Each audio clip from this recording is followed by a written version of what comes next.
सभी हिंदी साहित्य प्रेमियों का हिंदी साहित्य की क्लास में आपका हार्दिक स्वागत और अभिनंदन। हम पढ़ रहे हैं रामचंद्र शुक्ल जी का हिंदी साहित्य का इतिहास। हिंदी साहित्य के इतिहास के अंतर्गत हमारी श्रृंखला शुरू है भक्ति काल से। भक्ति काल के अंतर्गत हमने ज्ञानाश्रय शाखा पढ़ ली है कंप्लीट, जो कि प्रकरण 2 के अंतर्गत आती है। अब हमारी श्रृंखला प्रकरण 3 से शुरू है, जिसके अंतर्गत हम प्रेम मार्गी शाखा पढ़ रहे हैं। प्रेम मार्गी शाखा सूफी शाखा भी कही जाती है। प्रेम मार्गी शाखा के अंतर्गत हमने कुतुबन को पढ़ लिया है। कुतुबन के बाद में हमने मंझन को पढ़ लिया है, और मंझन के बाद में हमने किसको पढ़ा है? मलिक मोहम्मद जायसी को पढ़ा है। अब मलिक मोहम्मद जायसी के बाद में अब हम पढ़ेंगे उस्मान को। कुतुबन की मृगावती थी, मंझन की मधुमाल थी, और जो जायसी हैं उनकी कृति थी पद्मावत। ठीक है, आज हम पढ़ रहे हैं उस्मान। और उस्मान ने क्या लिखा था? उस्मान की रचना कौन सी थी? चित्रावली। ठीक है, उस्मान ये जहांगीर के समय वर्तमान में थे। जहांगीर के समय में वर्तमान थे। गाजीपुर के रहने वाले थे। इनके पिता का नाम शेख हुसैन था। ये 5 भाई थे। उस्मान को क्या थे? 5 भाई थे। इनके पिता का नाम क्या था? शेख हुसैन था। और 4 भाइयों के नाम थे शेख अजीज, शेख मानुल्लाह, शेख फेजुल्लाह और शेख हसन। इन्होंने अपना उपनाम मान लिखा था। क्या लिखा था? उपनाम क्या लिखा था? मान लिखा था। ये शाह निजामुद्दीन चिश्ती के शिष्य परंपरा में हाजी बाबा के शिष्य थे। जो निजामुद्दीन चिश्ती हैं उनकी शिष्य परंपरा में जो हाजी बाबा थे उनके शिष्य कौन थे? उस्मान थे। उस्मान ने सन 1022 हिजरी अर्थात 1613 ईस्वी में चित्रावली का नाम पुस्तक लिखी थी। चित्रावली की रचना कब की थी? इन्होंने 1613 ईस्वी में की थी। पुस्तक के आरंभ में कवि ने स्तुति के उपरांत पैगंबर और 4 खलीफा की, बादशाह जहांगीर की तथा शाह निजामुद्दीन और हाजी बाबा की प्रशंसा की है। ठीक है, क्या किया है कि इन्होंने पहले पुस्तक के आरंभ में कवि स्तुति की है, उसके बाद में पैगंबर और 4 खलीफों की, बादशाह जहांगीर की तथा शाह निजामुद्दीन और हाजी बाबा की प्रशंसा की है। उसके आगे गाजीपुर नगर का वर्णन करके कवि ने अपना परिचय देते हुए लिखा है कि क्या लिखा है इन्होंने? आदि हुता विधि माथे लिखा, अक्षर चारी पढ़े हम सीखा, देखत जगत चला सब जाई, एक बचन पे अमर हराई, बचन समान सुधा जग नाही, जेहि पाई कवि अमर रहाई, मोऊ चाऊ उठा पुनि हिये, होऊ अमर यह अमृत पिए। कवि ने जोगी ढूंढन खंड में काबुल, बदख्शां, खुरासान, रूम, शाम, मिस्र, इस्तांबुल, गुजरात, सिंघल द्वीप आदि अनेक देशों का उल्लेख किया है। सबसे विलक्षण बात है जोगियों का अंग्रेजों में द्वीप में पहुंचना। जोगियों का अंग्रेजों में के द्वीप में पहुंचना। बुलंद द्वीप देखा अंग्रेजा, जहाँ ताई जेही कठिन करेजा, ऊंच नीच धन संपत्ति हेरा, मद बराह भोजन जिन केरा। कवि ने इस रचना में जायसी का पूरा अनुकरण किया है। उस्मान ने किसका अनुकरण किया है? तो जायसी का अनुकरण किया है। जो विषय जायसी ने अपनी पुस्तक में रखे उन विषयों का उस्मान ने भी कुछ कहा है। कहीं कहीं तो वो शब्द और वाक्य विन्यास भी वही है, पर विशेषता यह है कि कहानी बिल्कुल कवि की कल्पित है, जैसा कि कवि ने स्वयं कहा है। क्या कहा है? कथा एक मैं हिये उपाई, कहत मीठ ओ सुनत सोहाई। कथा का सारांश क्या है? चलिए चित्रावली का सारांश पढ़ लेते हैं। नेपाल के राजा धरणीधर पंवार ने पुत्र के लिए कठिन व्रत पालन करके शिव पार्वती के प्रसाद से सुजान नामक एक पुत्र प्राप्त किया था। ठीक है, सुजान कुमार एक दिन शिकार के मार्ग भूल देव प्रेत की एक मढ़ी में जा सोया। ठीक है, देव ने आकर उसकी रक्षा स्वीकार की। एक दिन वह देव अपने एक साथी के साथ रूपनगर की राजकुमारी चित्रावली की वर्षगांठ पर उत्सव देखने के लिए गया था। अपने साथ सुजान कुमार को भी लेता गया, और कोई उपयुक्त स्थान न देख देवों ने कुमार को राजकुमारी की चित्रसारी में ले जाकर रखा और आप उत्सव देखने लगे। कुमार राजकुमारी का चित्र टंगा देख उस पर आसक्त हो गया। अपना भी एक चित्र बनाकर उसी के बगल में टांग कर सो गया। देवलोग उसे उठाकर फिर उसी मडी में रखाए। जागने पर कुमार को चित्रावली घटना स्वप्न से मालूम हुई, पर हाथ में रंग लगा देख उसके मन में घटना के सत्य होने का निश्चय हुआ और चित्रावली के प्रेम में वो क्या हो गया, विकल हो गया। इसी बीच उसके पिता के आदमी आकर उसे राजधानी में ले गए। वहाँ क्या हुआ, अत्यंत खिन्न और व्याकुल रहता था। अंत में उसने अपने सहपाठी सुबुद्धि नाम एक ब्राह्मण के साथ वह फिर उसी मढ़ी में गया और वहाँ बड़ा भारी अन्न सत्र खोल दिया। राजकुमारी चित्रावली भी उस चित्र को देख प्रेम विहल में हुई। उसने अपने नपुंसक भृत्यों को जोगियों के वेश में राजकुमार का पता लगाने के लिए भेजा। इधर एक कुटीचर ने राजकुमारी की माँ हीरा से चुगली कर दी और कुमार का वह चित्र धो डाला गया। कुमारी ने जब यह सुना तब उसने कुटीचर का सिर मुंडवाकर उसे निकाल दिया। कुमारी के भेजे हुए जोगियों में से एक सुजान कुमार के अन्न सत्र तक पहुंचा, राजकुमार को अपने साथ रूपनगर ले आया। वहां पर शिव मंदिर में उसका कुमारी के साथ साक्षात्कार हुआ, मिलन हुआ। पर ठीक उसी अवसर पर कुटीचर ने राजकुमार को अंधा कर दिया और एक गुफा में डाल दिया गया और उसे एक अजगर निकल गया। पर उसके विरह की ज्वाला से घबराकर उसने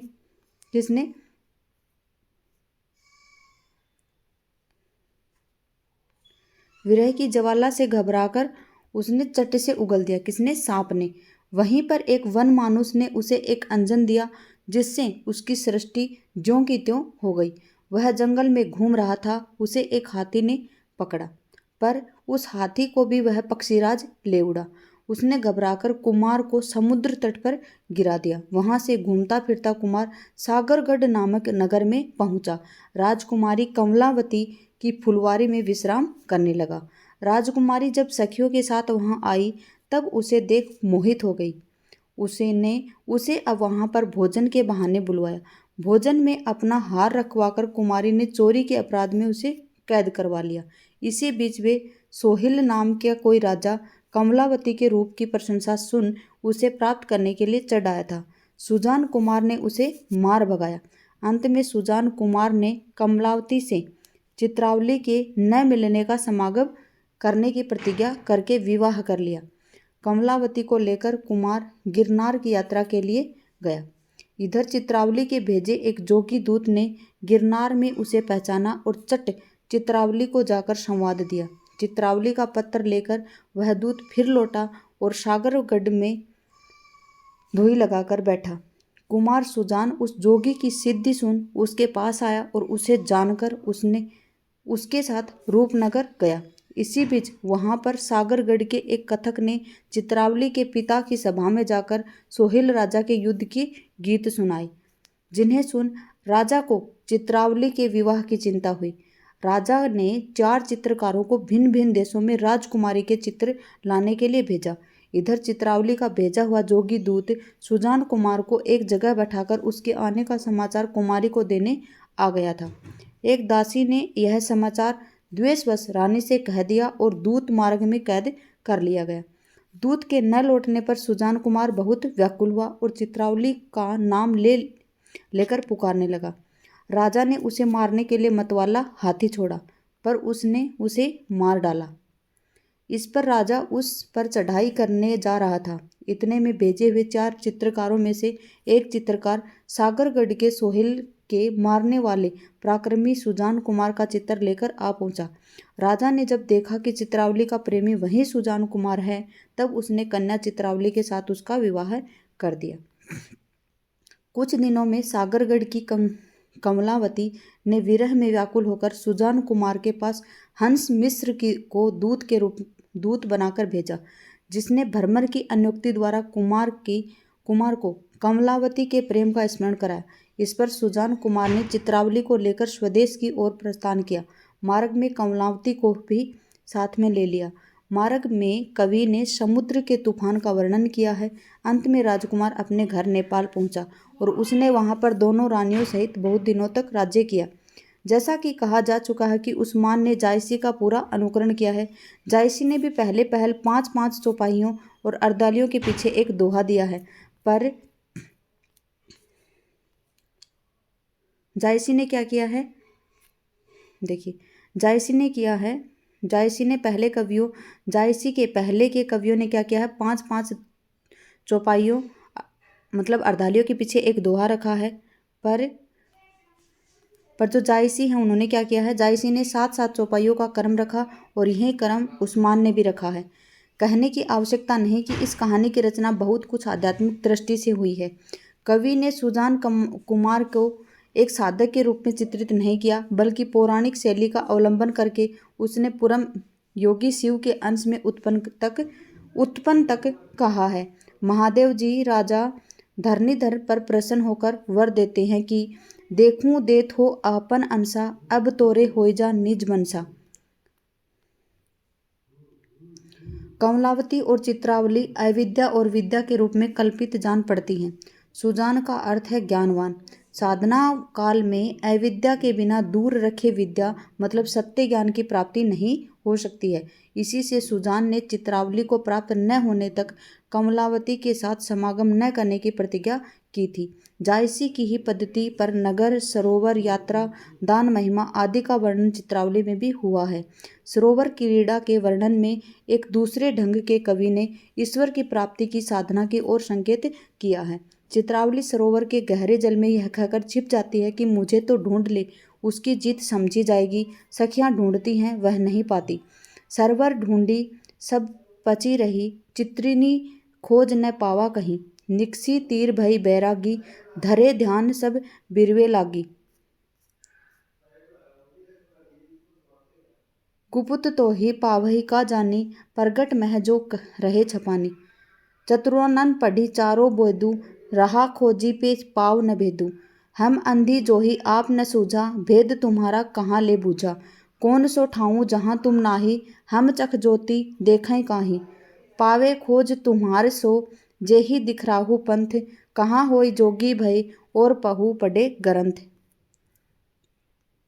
विरह वर्णन के अंतर्गत षट ऋतु का वर्णन सरस और मनोहर है।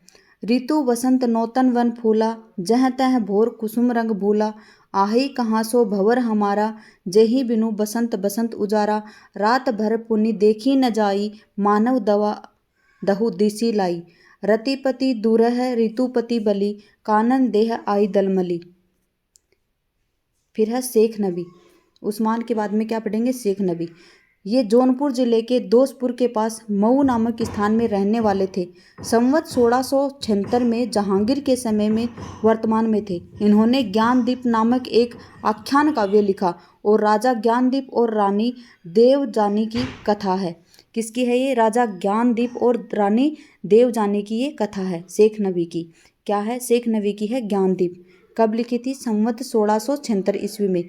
यहीं प्रेम मार्गी सूफी कवियों की प्रचुरता की समाप्ति समझनी चाहिए। ये क्या है, जो ज्ञानदीप है ना, इसमें क्या होना चाहिए कि ये जो प्रेम मार्गी सूफी कवियों की प्रचुरता है उसकी समाप्ति समझनी चाहिए इसमें। पर जैसा कहा जा चुका है, काव्य क्षेत्र में जब कोई परंपरा चल पड़ी तब उसमें प्राचुर्य काल के पीछे भी कुछ दिनों तक समय समय पर उस शैली की रचनाएं थोड़ी बहुत होती रहती हैं, पर उसके बीच कालांतर भी अधिक रहता है और जनता पर उसका प्रभाव भी वैसा नहीं होता है। अब शेख नबी से प्रेम गाथा परंपरा समाप्त समझनी चाहिए। ज्ञानदीप के उपरांत सूफियों की पद्धति पर जो कहानियां लिखी गई उसका संक्षिप्त उल्लेख नीचे दिया गया है। क्या, जो ज्ञानदीप के उपरांत जो सूफियों की पद्धति पर जो भी कहानियां लिखी गई थी उसका संक्षिप्त अब तक हम पढ़ेंगे आगे। लेकिन जो उस्मान की चित्रावली हमने पढ़ ली और जो ज्ञानदीप पढ़ा है हमने शेख नबी का, वो अंतिम सूफी काव्यों की रचना के संदर्भ में बताया गया है। अब हम पढ़ेंगे उसके बाद की कहानियाँ। सूफी पद्धतियों पर जो कहानियाँ लिखी गई हैं उसका संक्षिप्त उल्लेख आगे रामचंद्र शुक्ल जी दे रहे हैं। चलिए हम शुरू करते हैं। पहले पढ़ेंगे हम कासिम शाह। ये दरियाबाद बाराबंकी में रहने वाले थे और संवत 1788 के लगभग वर्तमान थे। इन्होंने हंस जवाहिर लिखी थी। कासिम शाह ने क्या लिखी थी, हंस जवाहिर नाम की कहानी लिखी थी, जिसमें राजा हंस और रानी जवाहिर की कथा है। किसकी है, राजा हंस की और रानी जवाहिर की कथा है। फारसी अक्षरों में छपी नामी प्रेस लखनऊ इस पुस्तक की एक प्रति हमारे पास है। उसमें कवि शाहे वक्त इस प्रकार उल्लेख करते हैं। किस प्रकार से, चलिए। मुहम्मद शाह दिल्ली सुल्तानु, का मन गुण ओही केर बखानु। छाजे पाट छत्र सिर ताजू, नाहवई शीस जगत के राजू। रूपवंत दशरथ मुहराता, भागवंत ओहि किन विधाता। दर्बवंत धर्म महपूरा, ज्ञानवंत खड़ग महसूरा। अपना परिचय इन शब्दों में दिया है। किस प्रकार से दिया है अपना परिचय? दरियाबाद मांझ ममठाऊ, अमानुल्ला पिता करनाऊ। तहवा मोही जन्म विधि दीना, कासिम नाव जाति करहीना। तेहू बीच विधि कीन कमीना, ऊंच सभा बैठे चित दीना। ऊंचे संग ऊंच मन भावा, तब भा ऊंच ज्ञान बुद्धि पावा। ऊंचा पंथ प्रेम का होई, तेहि मह ऊंच भये सब कोई। कथा का सार किस प्रकार से दिया है? कथा का सार कवि ने यह दिया, क्या दिया है? कथा जो एक गुप्त में रहा, सो प्रगट उघारी में कहा। हंस जवाहिर विधि उतारा, निर्मल रूप सो दही संवारा। बलख नगर बुरहान सुल्तानू, तो ही घर हंस भये सब भानु। आलम शाह चीनपति भारी, तेही घर जन्मी जवाहिर बारी। तेही कारण वह भयु वियोगी, गए सो छाड़ी देश के जोगी। अतः अंत जवाहिर हंस घर आनी, सो जगमय गऊ बखानी। सो सुनी ज्ञान कथा में कीन्हा, लिखे सो प्रेम रहे सब जीना। इनकी रचना बहुत निम्न कोटि की है। ठीक है, निम्न कोटि की किसकी रचना है? तो हमने पढ़ा है अभी किसकी रचना है ये रचना कासिम शाह की हंस जवाहिर। इनकी रचना निम्न कोटि की है। अब क्वेश्चन आ जाए कि हंस जवाहिर की जो रचना है वो निम्न कोटि की किसने बताई है? तो रामचंद्र शुक्ल जी ने बताई है। इन्होंने जगह जगह पर जायसी की पदावली तक ली है और प्रौढ़ता नहीं ली है। नूर मोहम्मद की कौन सी है? ये दिल्ली के बादशाह मोहम्मद शाह के समय में थे और सबरहद नामक स्थान पर रहने वाले थे, जो जौनपुर जिले के जौनपुर आजमगढ़ की सरहद पर है। पीछे सबरहद से ये अपनी ससुराल भादो मतलब जिला आजमगढ़ चले गए थे। इनके ससुर शमसुद्दीन को और वारिस न था, इससे ये ससुराल में ही रहने लगे थे। नूर मोहम्मद के भाई मोहम्मद शाह सबरहद में ही रहते थे। नूर मोहम्मद के दो पुत्र हुए, एक तो गुलाम हसनैन और एक नसीरुद्दीन। नसीरुद्दीन की वंश परंपरा में कौन हुए? शेख फिहादू सेन, जो अभी वर्तमान है, जो सबरहद और कभी कभी भादों में भी रहा करते थे। अन्यतः इनकी उम्र कितनी थी? 80 वर्ष थी। नूर मोहम्मद फारसी में अच्छे आलिम थे। फारसी के अच्छे आलिम कौन थे? तो नूर मोहम्मद थे। इनकी हिंदी काव्य भाषा का भी ज्ञान और सब सूफी कवियों में अधिक था। फारसी में इन्होंने एक दीवान के अतिरिक्त रोज तुल हकायक इत्यादि बहुत सी किताबें लिखी थी, जो असावधानी के कारण नष्ट हो गई थी। इन्होंने कौन सी किताबें लिखी थी? जो रोजतुल हकायक पुस्तक लिखी थी वो नष्ट हो गई। इन्होंने 1157 हिजरी संवत 1801 में इंद्रावती नामक एक सुंदर आख्यान काव्य लिखा था। क्या लिखा था इन्होंने? इंद्रावती लिखा था। किसने लिखा था? नूर मोहम्मद ने लिखा था। जिससे कालिंजर के राजकुंवर और आगमपुर की राजकुमारी कौन थी? इंद्रावती के प्रेम कहानी का वर्णन है। कवि के प्रथमानुसार उस समय का शासक मोहम्मद शाह की प्रशंसा इस प्रकार से की है। किसने की है मोहम्मद शाह की प्रशंसा? नूर मोहम्मद ने की है। किस प्रकार से? करो मोहम्मद शाह बखानू, हे सूरज देहली सुल्तानू। धर्म पंथ जग बीच चलावा, निबर न सबरे सो सुख दुख पावा। बहुत सलातिन जग केरे, आई साहस बने हैं चेरे। कब काहू सब काहू पर दाया धरी, धर्म सहित सुल्तानी करही। कवि ने अपनी कहानी की भूमिका इस प्रकार से बांधी है। किस प्रकार से? मन दृग्सो इक राती मछारा, सूझी परा मोहि सब संसारा। देखो एक नीक फुलवारी, देखो जहाँ पुरुष ओ नारी। दोऊ मुख शोभा बरनी न जाई, चंद सूरज उतरे भई आई। तपी एक देखै ते ठाऊ, पूछे तासा तिन्हर नाऊ। कहाँ अहे राजा ओ रानी, इंद्रावती ओ कुंवर ज्ञानी। आगमपुर इंद्रावती कुंवर कालिंजर राय, प्रेम होते दोहू सब दिला अलख मिलाई। कवि ने जायसी के पहले कवियों के अनुसार 5-5 चौपाइयों के उपरांत दोहा का क्रम रखा है। इसी ग्रंथ में सूफी पद्धति का अंतिम ग्रंथ मानना चाहिए। सूफी पद्धति का अंतिम ग्रंथ किसको मानना चाहिए? इसी ग्रंथ को। किस ग्रंथ को? नूर मोहम्मद का क्या है? इंद्रावती।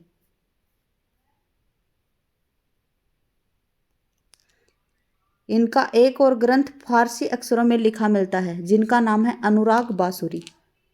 यह पुस्तक कई दृष्टियों में विलक्षण है। पहली बात तो इनकी भाषा है जो और सब सूफी रचनाओं में बहुत अधिक संस्कृत गर्भित है। दूसरी बात यह है कि हिंदी भाषा के प्रति मुसलमानों का भाव।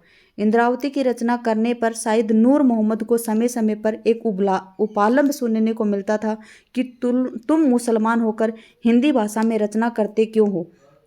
इसी के अनुराग बासुरी के आरंभ में उन्हें